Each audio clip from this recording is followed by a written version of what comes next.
Hello बच्चों, यहाँ प्रश्न दिया कि यदि ए एक आव्यूह है तथा ए का जो प्रतिलोम है वो दिया हुआ है लैम्डा गुना एडजॉइंट ऑफ ए, तब लैम्डा का मान क्या होगा।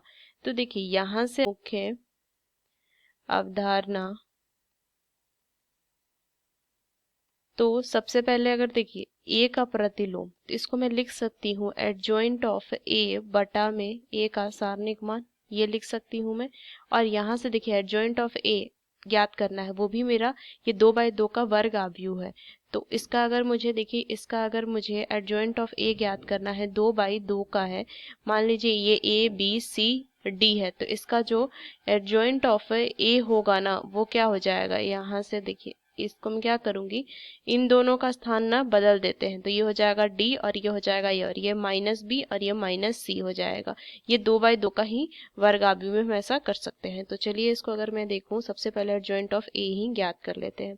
तो यहाँ से क्या हो जाएगा, ये हो जाएगा 0 0, तो वही 0 0, और यहाँ से माइनस में 3 और ये माइनस में 2 आ जाएगा।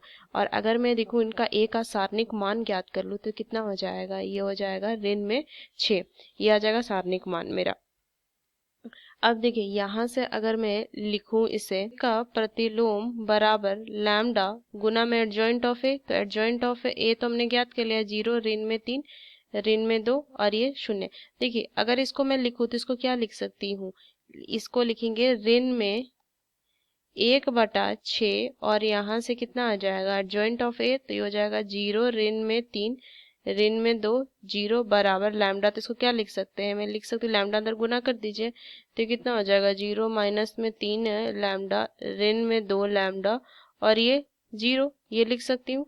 तो यहाँ से अगर मैं तुलना करूँ, इसको पहले अंदर गुना करके लिख दीजिए, तो ये कितना हो जाएगा, यहाँ से आ जाएगा मेरा मान, यहाँ से लिखेंगे ये हो जाएगा 0 1/2 1/3 और 0 बराबर, यहाँ से क्या हो जाएगा अगर मैं देखूं तो 0 माइनस में 3 लैम्डा माइनस में 2 लैम्डा और 0।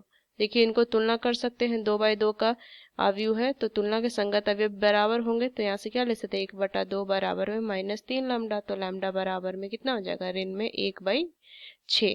तो ये इसका लैम्डा का मान आ जाएगा। तो देखिए 1/6 ऋण में 1/6, तो ये पहला विकल्प। तो इस मुख्य अवधारणा का इस्तेमाल करके मैंने इस प्रश्न को हल किया। आशा करते हैं प्रश्न आपको समझ में आया। धन्यवाद।